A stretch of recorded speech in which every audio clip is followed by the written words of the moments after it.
Bonjour et bienvenue sur Parole de Leader. Je suis Hubert Calais-D'Amato et je vous propose aujourd'hui une conversation avec un expert de la gouvernance responsable pour parler d'un sujet auquel les entreprises s'intéressent de plus en plus, c'est celui de la raison d'être et des entreprises à mission. Notre invité, Alain Schnapper, a une longue expérience de la gestion d'entreprise, d'abord en tant que consultant pour le BCG, puis en tant que dirigeant au sein du groupe Pomona. C'est aussi un acteur du monde académique. Alain est ainsi praticien associé à la chaire Théorie de l'entreprise, modèle de gouvernance et création collective à l'école des mines ParisTech. Il est enfin consultant, mais il est aussi membre du bureau d'une organisation qui s'appelle la Communauté des entreprises à mission. Bonjour Alain. Bonjour Hubert et merci de m'accueillir et de me donner l'occasion de prendre la parole sur ce sujet. Alors Alain, comme tu le sais, chez Parole de Leader, nous sommes très intéressés par un sujet qui est celui de l'entreprise citoyenne ou de l'entreprise responsable. Nous avons déjà consacré plusieurs vidéos et épisodes de notre podcast à des interviews d'experts autour de ce sujet. En tant que chercheur, tu es rattaché à une chaire qui est à l'origine des propositions qui ont été reprises à la fois dans le rapport Nota-Sénar et aussi dans le projet de loi qui a abouti à la désormais célèbre loi Pacte. Et je voudrais commencer par une question très simple. Qu'est-ce que c'est que la différence entre la raison d'être et l'entreprise à mission ? Alors, pour répondre à cette question, on peut déjà commencer par repartir de la loi, c'est-à-dire de la loi Pacte. La loi Pacte, elle précise effectivement qu'il y a bien ces deux notions, ou plus exactement, elle donne la possibilité aux entreprises soit simplement d'inscrire une raison d'être dans leur statut, soit d'aller plus loin et d'accéder jusqu'au statut de société à mission, qui inclut à la fois l'inscription de la raison d'être dans les statuts, mais qui inclut aussi l'inscription dans les statuts d'objectifs et qui est associé à un dispositif de vérification qui s'appelle comité à mission et un dispositif de vérification externe. Et donc en fait, la loi elle-même précise bien qu'il y a d'une part la raison d'être et d'autre part la société à mission, sachant que pour avoir la qualité de société à mission, il faut commencer il faut en tout cas aussi avoir inscrit sa raison d'être dans ses statuts. Et ce modèle en fait d'entreprise à mission, il trouve son origine déjà depuis presque 10 ans dans les travaux de recherche qui sont donc bien antérieurs et au rapport Nota-Sénar et à la loi Pacte, qui ont abouti à l'utilisation de ce terme d'entreprise à mission. La particularité d'ailleurs étant que, et on aura certainement l'occasion de revenir dessus, mais la particularité c'est que la loi, elle, a retenu la dénomination de société à mission et non pas d'entreprise à mission, ce qui fait que, en général, j'essaye le plus possible d'utiliser le terme de société à mission pour rester dans la logique de ce que la loi a décrit. Quand j'emploie le terme entreprise à mission, c'est souvent quand je veux parler du modèle un peu plus général d'entreprise, dont on peut dire une modalité a été définie par la loi avec l'articulation raison d'être et objectifs qui permettent de définir la société à mission. Il faut souligner que autant ce mot ou cette expression d'entreprise à mission puis de société à mission ont été inventés ou en tout cas proposés par des chercheurs et notamment les chercheurs de l'école des mines de la théorie de l'entreprise, de la chaire théorie de l'entreprise. En revanche, c'est intéressant de souligner que la raison d'être, elle a été introduite par le rapport Nota-Sénar, puisque cette notion de raison d'être figure dans les recommandations du rapport Nota-Sénar. Et je crois que sans trahir de secret, on peut dire que Jean-Dominique Senard lui-même a été à l'origine et a poussé pour utiliser cette notion. Il faut savoir que Michelin avait formulé sa raison d'être bien avant ce dispositif, et donc, et bien sûr, Michelin au moment où Jean-Dominique Senard en était le PDG, et donc il était porteur de cette notion. Il faut aussi ajouter qu'il avait probablement en tête que, notamment pour les entreprises cotées, ça allait être compliqué de faire voter en Assemblée générale la qualité de société à mission, donc la modification des statuts et l'inscription des objectifs pour devenir société à mission, et qu'il pensait que l'inscription de la raison d'être pouvait être en quelque sorte une solution, j'allais dire, de repli pour les entreprises qui ne se sentaient pas capables, une fois encore, de modifier les statuts jusqu'à la société à mission. On reviendra peut-être dessus, mais on peut souligner que Danone a démontré que même pour une entreprise cotée, c'était possible. Alors peut-être, on peut essayer de revenir sur la raison d'être. La raison d'être, c'est une notion qui est relativement abstraite, même si justement le rapport Nota-Senar et le préambule de la loi, l'explication du contexte de la loi donne un certain nombre d'explications sur ce qu'est la raison d'être. Ce qu'on peut dire de manière un peu plus, peut-être un peu concrète, un peu plus concrète seulement, c'est que d'une certaine manière, la raison d'être de l'entreprise, c'est un petit peu la raison pour laquelle elle existe, ou si on le dit de manière négative, c'est ce qu'il manquerait au monde, je mets un peu des guillemets autour parce que c'est une expression un petit peu pompeuse, mais ce qu'il manquerait au monde si l'entreprise n'existait pas. Et de manière plus opérationnelle, on va dire, quand on accompagne des entreprises qui essayent de formaliser leur raison d'être, généralement on essaye de le faire en essayant de répondre sous l'angle finalement de deux questions. C'est la raison d'être finalement, c'est à la fois ce qu'est l'entreprise, ce qu'elle est, donc son identité, on dit parfois son ADN, sa particularité, et en même temps, et ça quelque part c'est à la fois le passé et le présent, c'est à la fois son histoire et ce qu'elle est devenue au moment où on se parle, et mais c'est aussi, ça c'est la deuxième question à laquelle il faut essayer de répondre avec la raison d'être, c'est ce qu'elle apporte au monde, ce qu'elle cherche, comment elle cherche à transformer le monde, comment elle cherche à construire un futur souhaitable, un futur désirable, pour reprendre une expression d'un chercheur. Donc il y a vraiment ces deux dimensions à la fois, qui elle est et ce qu'elle va apporter au monde, ce qui est une manière de répondre à la question d'origine que je posais, qui est de dire finalement qu'est-ce que j'amène au monde, qu'est-ce que je suis, qu'est-ce que j'amène au monde, qu'est-ce que le monde, de quoi le monde manquerait si cette entreprise n'existait pas.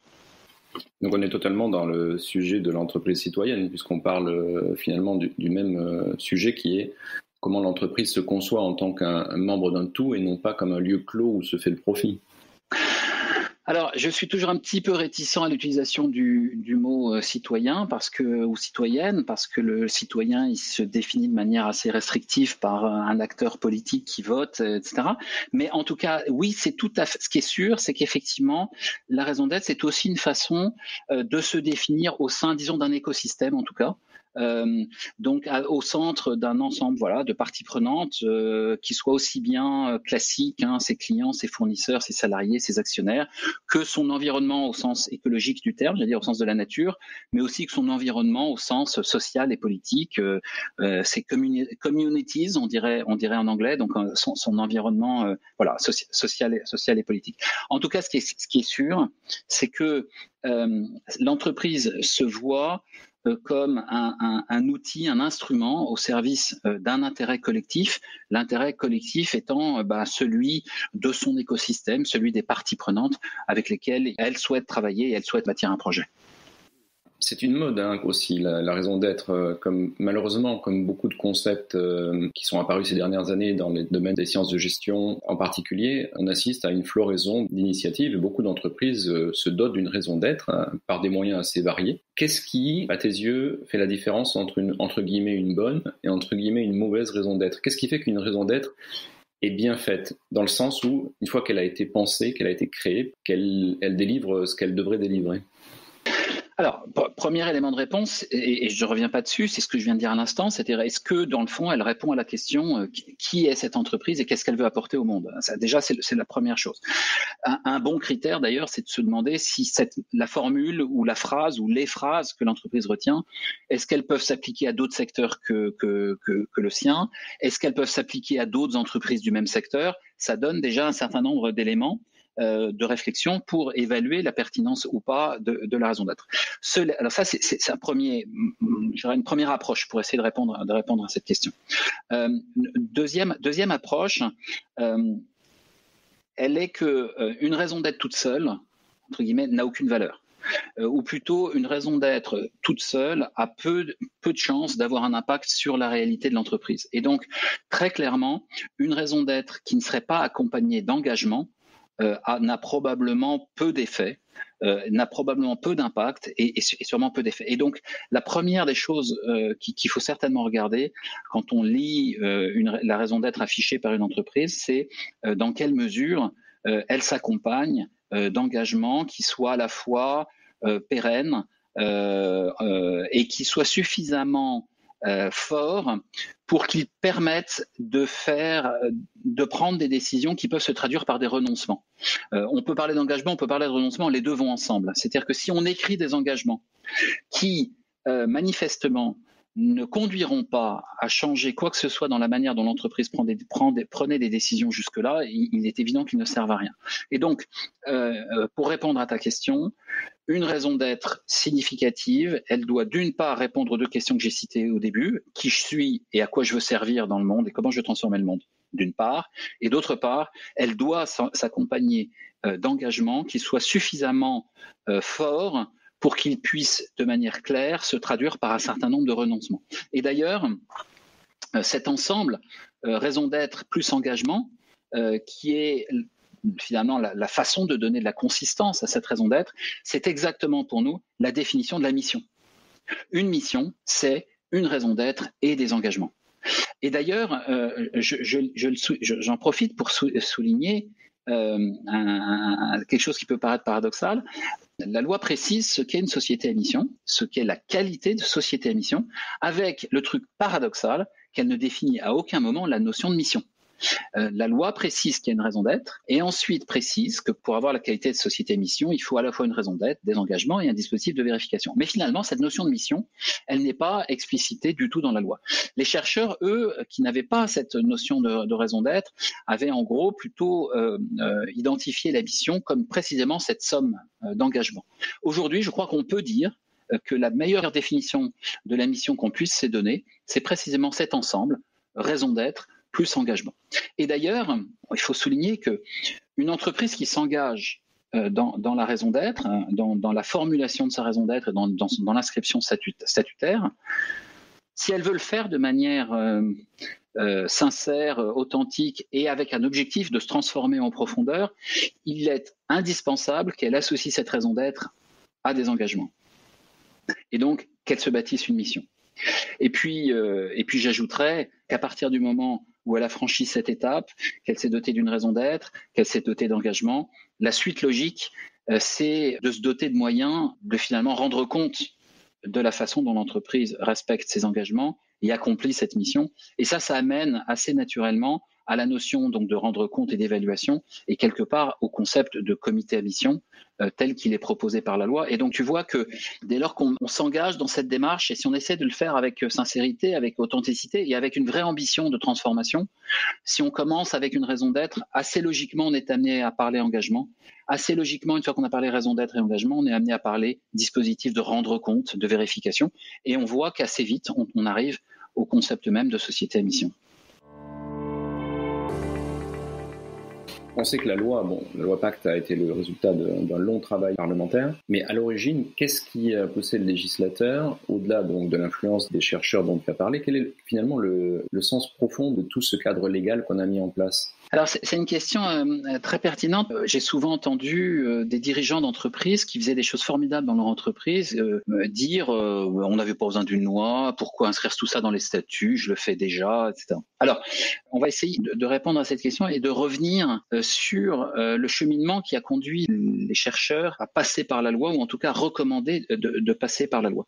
En fait, très rapidement, la réflexion des chercheurs, elle est repartie finalement de la notion même d'entreprise, de la façon dont l'entreprise moderne, telle qu'on la connaît aujourd'hui, s'est construite depuis, grosso modo, la fin du 19e siècle, c'est-à-dire depuis la montée en puissance de la nécessité de développer des connaissances techniques et scientifiques et de les intégrer dans le fonctionnement de l'entreprise pour qu'elle se développe. C'est-à-dire qu'à partir de la fin du 19e siècle, l'entreprise s'est de plus en plus transformée en un collectif d'action et d'innovation qui s'appuyait sur la science d'un côté pour explorer des nouvelles voies, à la fois sur le plan technique, mais aussi sur le plan du business model, même si c'est pas ces mots-là qu'on employait à l'époque, sur la façon de s'organiser. Et c'est comme ça que petit à petit ont d'une part émergé des fonctions nouvelles dans l'entreprise, avec par exemple les bureaux d'études, les bureaux méthodes dans les entreprises, mais aussi des choses qui s'appelaient pas encore comme du marketing, mais qui ont petit à petit émergé. Un fonctionnement collectif. C'est comme ça aussi d'ailleurs qu'a émergé le salariat, alors que jusque-là le mode dominant était plutôt un mode de type marchand, hein, de type rémunération aux pièces, hein, selon l'expression bien connue. Donc la nécessité du salariat, qui traduisait le fait qu'on attendait des salariés qu'ils contribuent non seulement par leur façon de travailler aujourd'hui, mais aussi par leur capacité d'apprendre et de s'adapter aux évolutions techniques. Ça a traduit aussi le fait que la performance, elle était de plus en plus collective et non pas individuelle. Et puis enfin, ont émergé la figure du dirigeant, dont le rôle était justement d'organiser la collaboration de ces différentes parties dans le cadre de ce collectif d'action. Et puis, ce dispositif, il a grosso modo fonctionné pratiquement pendant un siècle, pour donner des grandes dates, des années 1870-1880 jusqu'à 1970-1980, jusqu'à ce qu'autour des années 80, il y a une grande transformation, on l'a surnommée comme ça, qui a émergé avec ce qu'on appelle aujourd'hui la financiarisation de l'économie, en tout cas l'émergence d'une prise de pouvoir, on peut dire, au sein de l'entreprise par les actionnaires, qui s'appuyait sur des circonstances économiques qui faisaient que dans les années 70-80, c'est le début de la crise économique dont on se souvient, mais aussi avec l'émergence d'une doctrine qu'on peut résumer en parlant de la shareholder value, ou bien qu'on peut résumer en parlant... L'école de Chicago. L'école de Chicago, la formule célèbre de Milton Friedman, qui date des années 70, en disant que l'utilité sociale d'une entreprise est de maximiser le profit pour ses actionnaires. Au terme d'un certain nombre de raisonnements, je pense qu'on n'aura pas le temps de rentrer dans les détails de la critique qu'on peut faire de ce raisonnement. Ce qu'on peut simplement souligner, c'est que ça pose finalement la question de savoir pourquoi les dirigeants qui étaient des gens dont la bonne volonté n'était pas forcément à remettre en question, pourquoi les dirigeants ont laissé s'installer finalement ce déséquilibre de pouvoir qui fait que petit à petit, le fonctionnement même des entreprises s'est vu transformé sous l'effet de cette volonté de maximiser le profit pour les actionnaires. Une des raisons qui ont émergé, c'est tout simplement que le droit ne permet pas aux dirigeants de protéger en quelque sorte l'intérêt de l'entreprise et par exemple sa capacité d'innovation face à l'un ou l'autre des acteurs de l'écosystème, à l'une ou l'autre des parties prenantes qui voudraient déformer ou prendre trop de pouvoir, et en particulier les actionnaires. Et donc, l'explication, si on va encore un cran plus loin, mais là aussi, je ne sais pas si on aura le temps de rentrer à ce niveau-là de détail, mais si on va encore un cran plus loin, c'est justement la confusion entre l'entreprise et la société au sens à la fois juridique et au sens de la société des associés, la société des actionnaires, la seule qui est connue en fait dans le Code civil, c'est la seule qui est définie notamment par l'article 1833 du Code civil, qui définit qu'en gros la société, c'est la société des associés. Et l'idée que l'entreprise ne pouvait pas se résumer à la société des associés, la société des actionnaires, la société des gens qui mettaient de l'argent au départ, est une notion que les juristes ont critiqué et mis en avant, mais qui concrètement n'existait pas dans le droit et qui s'est traduit par le fait que notamment, comme nous savons tous, un dirigeant c'est le mandataire de la société des associés, révocable ad notam, et que concrètement, il ne peut pas défendre l'intérêt de l'entreprise alors qu'à certains moments, il pourrait ne pas être strictement égal à l'intérêt des associés. Et c'est la raison pour laquelle les chercheurs ont mis en avant cette nécessité d'introduire dans le droit quelque chose qui commence à ressembler à l'intérêt propre de l'entreprise, distinct de l'intérêt des associés. Et je souligne qu'en France, ça a pris une certaine forme, mais que ce débat sur la question, disons finalement, des statuts de la société et de la protection de l'intérêt propre de la société a émergé dans d'autres pays, notamment aux États-Unis, mais pas seulement, ça a également émergé dans d'autres pays en Europe, en Italie, sous une forme plus limitée en Angleterre, dans des pays nordiques, etc.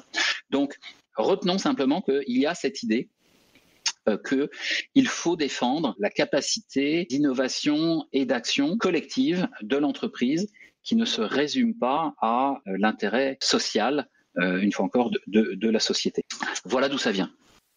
Donc, est-ce que je résume bien en disant que, au final, s'il y a un intérêt ultime et stratégique à cette évolution, parce que finalement, c'est une possibilité nouvelle, c'est pas une obligation. On donne aux entreprises la possibilité d'aller vers ce modèle-là. C'est pour défendre la capacité des organisations à innover et à durer dans le temps contre des intérêts qui sont finalement plus tournés vers le court terme. Alors oui, c'est tout à fait une manière de le dire. On peut aussi le dire de manière, ça c'est une manière un petit peu défensive peut-être de le dire. On peut aussi le dire d'une manière peut-être plus positive, en disant la mission et l'inscription dans les statuts d'une mission, c'est aussi une manière de formuler un projet capable de créer de la solidarité entre les différentes parties prenantes concernées, notamment les actionnaires et les salariés, mais aussi les autres parties prenantes de l'entreprise. Et l'inscription dans les statuts, elle a une valeur particulière, puisque par définition, elle suppose modification des statuts et donc vote en Assemblée générale des actionnaires. Donc elle permet de concrétiser la volonté, l'engagement des actionnaires dans ce projet d'action collective que l'entreprise veut porter. Donc on peut le voir de manière négative, mais on peut aussi le voir de manière positive. Et alors j'en profite parce que j'évoquais tout à l'heure les dirigeants qui parfois disent moi je le fais déjà dans mon entreprise, pourquoi est-ce que je devrais changer les statuts? Dans ces cas-là, en général, j'attire leur attention sur le fait que s'ils sont, par exemple, dirigeants actionnaires pour une entreprise familiale, qui sont eux-mêmes dirigeants actionnaires et qui peuvent avoir l'impression que rien ne peut leur arriver ou rien ne peut arriver à l'entreprise puisqu'ils sont eux-mêmes porteurs de ces valeurs, j'ai souvent coutume de leur demander dans ces cas-là, mais si un jour vous faites rentrer un investisseur dans le capital, si un jour vous transmettez le capital, comment non pas garantir, mais comment augmenter la probabilité que l'entreprise reste en ligne avec la mission telle que vous dirigeants, vous avez voulu lui donner. Eh bien, l'inscription dans les statuts, ça sert aussi à ça. C'est une autre manière de décrire cette façon effectivement de protéger la liberté et la capacité d'action et d'innovation de l'entreprise. Et alors, c'est tellement un souci, une préoccupation de protéger la liberté que c'est la raison pour laquelle, et je crois que c'est vraiment très important de garder ça en tête, le législateur n'a mis aucune contrainte sur la façon dont l'entreprise rédige sa raison d'être et les objectifs qu'elle se donne. La seule contrainte, et je mets des guillemets autour, qu'elle a donnée, et elle s'applique d'ailleurs à toutes les entreprises et pas seulement à celles qui volontairement inscriraient une raison d'être dans leur statut ou une mission, c'est la prise en considération des enjeux sociaux et environnementaux. Et ça s'applique, c'est un des articles de la loi, qui vient s'inscrire maintenant dans l'article 1833 que j'évoquais tout à l'heure, ça vient s'appliquer à l'ensemble des entreprises. Donc l'ensemble des entreprises sont censées déterminer leur objet, leur intérêt social, leur objet social, en prenant en considération des enjeux sociaux et environnementaux. Je pense que tu m'accorderas, Hubert, que prendre en considération, c'est pas un niveau de contrainte très, très, très sévère. Et donc ça laisse... Non, mais c'est quand même symboliquement intéressant parce que ça montre que, d'une part, c'est un dispositif qui est facultatif, mais d'autre part, on dit quand même clairement à l'ensemble des entreprises et des entrepreneurs, vous ne pouvez pas vous définir comme un silo, vous ne pouvez pas vous définir comme un objet qui vit en dehors de la société, oui. Vous devez avoir cette approche écosystémique. C'est une façon de poser une philosophie, et c'est le législateur qui le dit, c'est donc un acte symboliquement extrêmement fort. Alors oui, c'est tout à fait vrai, et en même temps, ce qui est intéressant, c'est tout à fait exact, et ce qui est en même temps très intéressant, c'est que dans cette notion de prise en considération des enjeux socio-environnementaux, il faut souligner que le législateur n'a pas dit vous devez écrire des objectifs sociaux et environnementaux. Tu remarqueras bien que c'est juste une prise en considération. Et ça, c'est intéressant parce que ça montre bien que ça n'est pas un simple prolongement de la RSE. Ça n'est pas un simple... les enjeux socio-environnementaux, c'est important. Vous n'existez que pour traiter ça. Non, c'est bien une prise en considération. En revanche, il y a la liberté et laissée à l'entreprise, une fois encore, de choisir les objectifs qu'elle veut traiter. Et donc, il ne s'agit pas d'inscrire dans ces statuts les enjeux sociaux et environnementaux qui auraient été élaborés à l'occasion de la politique RSE. Non, il s'agit de choisir la manière dont l'entreprise veut contribuer à construire un futur désirable, en intégrant certes, bien entendu, les enjeux sociaux et environnementaux, et au XXIe siècle, ça serait difficile de ne pas le faire, mais pas spécifiquement, pas uniquement, et sans se restreindre uniquement à ça, c'est-à-dire en continuant à garder la possibilité d'inscrire des objectifs, par exemple, autour d'innovation, autour de prise en compte de thèmes qui ne seraient pas stratégiques, qui ne seraient pas spécifiquement liés à des enjeux socio-environnementaux. Une fois encore, cette liberté, et ça, la loi a bien repris le concept fondamental de l'entreprise à mission tel qu'il avait été imaginé au départ. Cette liberté, comme j'ai dit tout à l'heure, est compensée et c'est équilibré par la nécessité, l'obligation de rendre compte. On peut choisir les objectifs qu'on veut, mais la contrepartie, c'est qu'on doit être transparent et qu'on doit rendre compte de la façon dont on les atteint ou ne les atteint pas. Et alors de manière très concrète et peut-être plus opérationnelle, on l'a dit, il y a toute une tendance. La loi Pacte n'arrive pas dans un vide, c'est le produit d'une époque. Il y a de nombreuses initiatives qui ont éclos à travers des dispositifs législatifs ou réglementaires, comme en France la DPEF, la déclaration de performance extra-financière. Il y a des cadres qui sont plutôt des cadres normatifs non réglementaires comme le Integrated Reporting. Il y a des concepts comme la Shared Value. Et il y a la notion de RSE qui est quelque chose qui existe depuis longtemps et qui est sans doute celle que les entreprises se sont appropriées de façon la plus massive. Quand tu es dans les fonctions de direction d'une entreprise, comment est-ce que tu peux aborder de façon efficace, et là je parle peut-être d'économie de moyens, je parle d'alignement, je parle d'harmonisation, je parle d'architecture, entre des démarches qui sont à la fois très intégrées comme la RSE, mais aussi qui sont reparties des obligations réglementaires, et cette notion nouvelle de société à mission et de raison d'être. Alors, la première des choses qu'il faut dire, de manière extrêmement pragmatique, c'est qu'en général, une entreprise qui se pose la question de se transformer en société à mission ou même simplement d'inscrire sa raison d'être, en 99 fois sur 100, elle est déjà pour au moins sensibilisée aux problématiques de la RSE, et en général, elle n'a pas rien fait jusque-là. Donc le premier point, ce qu'il faut effectivement avoir en tête, c'est que en général, dans la pratique, une entreprise qui se pose ces questions, raison d'être, société à mission, elle a déjà fait un certain nombre de choses en matière de RSE. Et donc, il ne s'agit pas ici d'opposer les deux démarches, il faut plutôt essayer de comprendre ce qui les différencie, ce en quoi elles se ressemblent, et d'une certaine manière des formes de complémentarité qu'on peut y trouver, et ça permettra de répondre ensuite à ta question peut-être plus pratique, plus opérationnelle de la façon de s'y prendre. Juste pour peut-être poser le sujet, je vais essayer de clarifier la différence entre l'approche mission et l'approche RSE. Par définition, dans ce genre d'exercice, je vais forcer un peu le trait pour essayer de clarifier les deux idées. La RSE, ça part de l'idée que l'entreprise, par ses activités, a un certain nombre de conséquences sur son environnement au sens large, pas au sens nature, mais au sens large, la société, la nature, etc. Et la RSE vise à réduire autant que faire se peut les conséquences, en général évaluées, considérées comme négatives, sur son environnement, ce que les économistes appellent les externalités négatives. Pour prendre une image, c'est un petit peu la réduction des dommages collatéraux. Et encore une fois, c'est une image.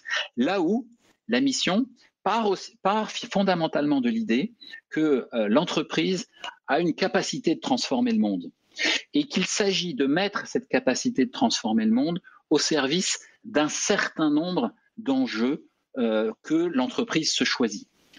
Et du coup, là où la RSE a un peu vocation à avoir une vision à 360 degrés, cherche à être exhaustive, cherche à évaluer l'ensemble des conséquences, en général dommageables, des activités de l'entreprise sur son environnement, la mission a plutôt vocation à dire non, voilà ce que moi, entreprise, voilà comment je veux et sur quoi je veux travailler et comment je veux transformer le monde pour l'améliorer.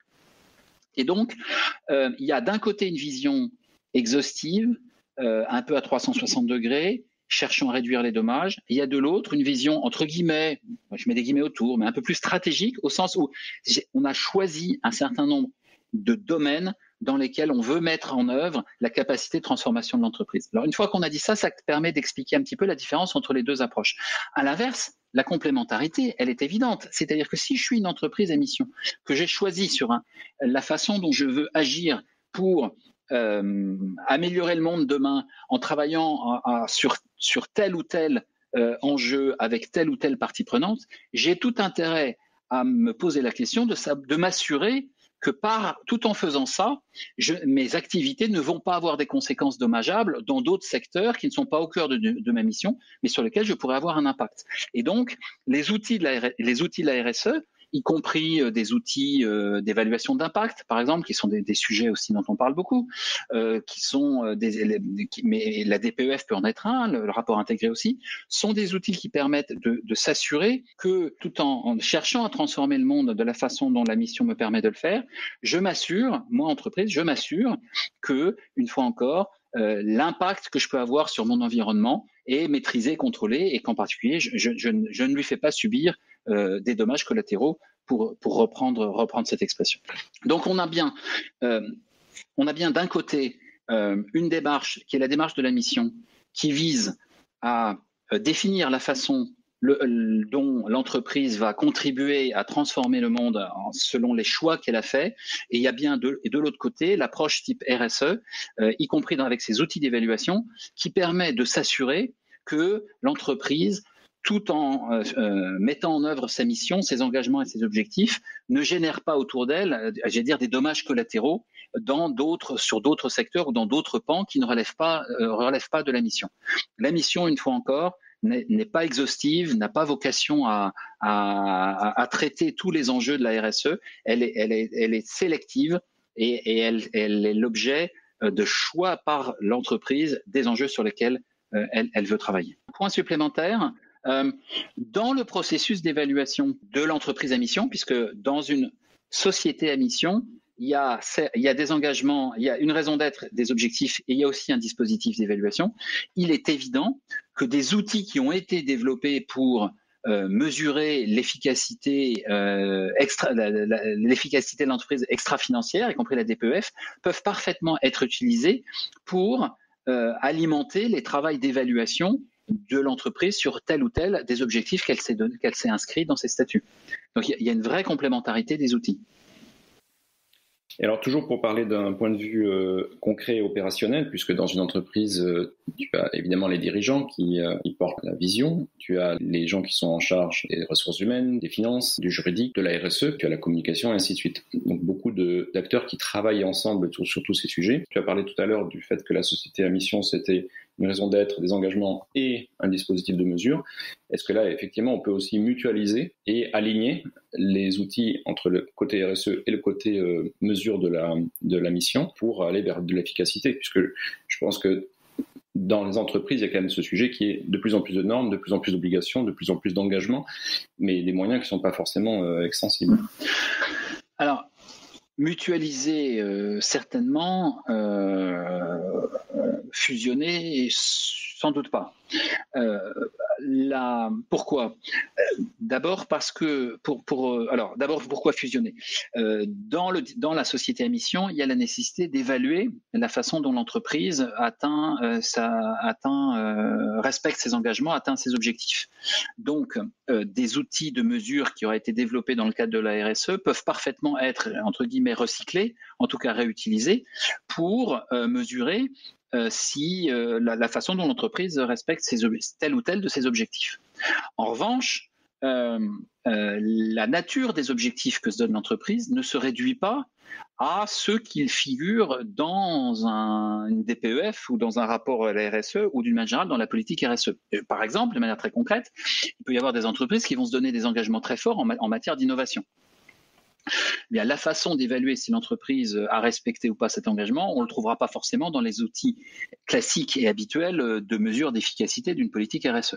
Donc, qu'on puisse réutiliser des outils, des instruments de mesure qui auraient été développés pour la RSE, oui. Selon toute vraisemblance, il sera obligatoire de développer des systèmes d'évaluation complémentaires et sur d'autres dimensions. Et j'ajoute qu'il ne faut pas oublier que, vu la nature des engagements que peut prendre une entreprise, qui sont donc sans limite, il y a fort à parier qu'il y a un certain nombre de ces engagements dont l'évaluation ne passera pas forcément par des outils, des instruments de mesure chiffrés, mais ça peut aussi être du qualitatif et pas forcément du quantitatif. Et quand on voit le mal que se donne une entreprise pour mettre les bons mots dans une raison d'être et dans la formulation de ses engagements, on sent bien qu'il y a des choses qui ne se relèveront pas de l'ordre du mesurable et du quantifiable. Tu as une approche académique puisque tu es un chercheur et tu interviens également auprès des entreprises dans leur démarche d'adoption de cette notion de société à mission. Est-ce que tu peux déjà, ton expérience sur le terrain, mesurer des limites que rencontrent ces deux concepts dans la vie réelle ? Je crois que une des difficultés majeures, ça reste de définir c'est quoi une bonne raison d'être et c'est quoi une bonne mission. Qu'est-ce qui permet de s'assurer qu'une mission, elle sera opérante, elle va vraiment transformer les choses, d'une certaine manière, elle va être utile. Et qu'est-ce qui permet de dire que ça n'est pas, pour reprendre l'expression qu'on entend tout le temps, du greenwashing, du mission washing. Cette question-là, elle est sur la table, et c'est un peu l'éléphant au milieu de la pièce. c'est une question délicate et on a tous été confrontés à la lecture de telle ou telle raison d'être d'entreprise où on n'a pas pu s'empêcher de se dire oh là là mais c'est, je cite, mais c'est nul, mais ça s'engage à rien, c'est joli, mais ça veut rien dire. Enfin bon. Donc cette question de la pertinence, même si on l'a évoqué en introduction de cette discussion, elle reste forcément centrale. Et elle repose aussi la question du lien avec l'intérêt général. Aujourd'hui, dans la loi, il faut être très clair, n'importe quelle entreprise peut décider de se transformer, d'inscrire une raison d'être dans ses statuts, voire de se transformer en société à mission, y compris des entreprises dont certains questionnent la légitimité. Pour prendre un exemple facile, Monsanto, qui a le don de cristalliser beaucoup d'énervement, est typiquement une entreprise qui demain matin pourrait décider de devenir société à mission, d'inscrire une raison d'être. Il n'y a rien dans la loi qui l'en empêche. Donc on sent bien qu'il y a une question non résolue autour de quelque chose qui pourrait être l'intérêt général, mais dont on voit bien que l'intérêt général il est plus naturellement défini et porté par l'État, même si on peut aussi questionner la manière dont ça se fait, et qu'on voit qu'émerge finalement une question autour d'un côté de l'intérêt général plutôt porté par l'État, l'intérêt particulier plutôt porté par les individus que nous sommes, et émerge une notion qui d'ailleurs est dans le titre, c'est intéressant de le souligner, dans le titre du rapport Nota Senar, qui est cette notion d'intérêt collectif, qui se situe peut-être quelque part entre l'intérêt général et l'intérêt particulier, et qui pourrait être quelque chose qui se situerait autour finalement de l'intérêt du collectif autour de l'entreprise, de l'écosystème de l'entreprise, de l'ensemble des parties prenantes de l'entreprise,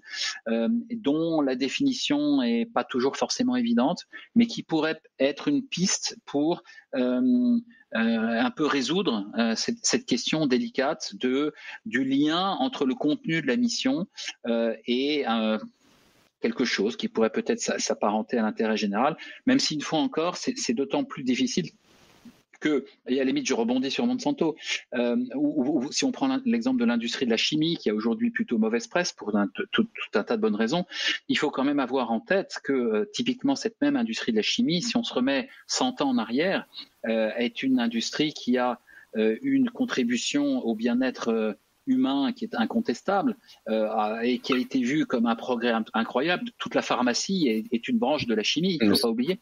Donc ne serait-ce que par l'innovation et la R&D qui a été concentrée dans ce secteur. Exactement. Et donc c'est juste pour souligner simplement que la notion, exprès, c'est la première fois que je vais employer ces gros mots-là, mais la notion de bien ou de mal, la notion de bien commun, pas de bien commun, d'utilité, pas d'utilité, on voit bien que c'est pas une notion immanente, éternelle et permanente, et qu'elle est forcément, elle évolue au fil du temps et au fil de la manière dont les sociétés évoluent. Donc c'est sûr que la difficulté centrale du dispositif, elle est là. Et ça, on n'est pas encore. Alors, c'est un sujet sur lequel les chercheurs continuent bien sûr de beaucoup travailler. Finalement, ça renvoie à la question de c'est quoi la bonne gestion. Et ça pourra faire l'objet d'un certain nombre de podcasts encore. Du coup, pour revenir à l'aspect symbolique de tout ça, le signal, c'est aussi quand même, quand tu parles de ce niveau peut-être intermédiaire quelque part entre l'intérêt particulier et l'intérêt général, c'est aussi une façon de la part du législateur et donc de l'État de dire aux entreprises, oui, vous êtes des objets sociaux qui avaient la légitimité à formuler des objectifs qui vont au-delà de l'intérêt de vos actionnaires, mais qui ne sont pas forcément prendre la place de l'État en définissant l'intérêt général pour l'ensemble de la société, mais qui sont une façon de formuler des objectifs de long terme qui fédèrent quelque part tous les acteurs de la société. Donc là aussi, symboliquement, c'est quelque chose qui redonne à l'entreprise une légitimité et un rôle social renforcé. C'est une façon, entre guillemets, d'asseoir une vision renouvelée de l'entreprise dans la société. Alors c'est tout à fait exact, je suis tout à fait de cet avis, mais c'est aussi une façon de reconnaître ce rôle. C'est à la fois une façon de lui donner ce rôle-là, cette responsabilité, comme tu le disais très justement, mais c'est aussi une façon de prendre acte d'une réalité toute simple, qui est que si on regarde sur les 100 dernières années, sur les 10 dernières années, peu importe, on voit bien que toutes nos sociétés ont été transformées en profondeur par l'entreprise. Et pour prendre un exemple d'une évidence totale, les smartphones que nous avons tous dans notre poche, ils n'ont pas été inventés par les États, ils ont été inventés par des entreprises avec leur capacité d'innovation, et ils ont certainement plus transformé nos sociétés que beaucoup de décisions prises par nos gouvernements.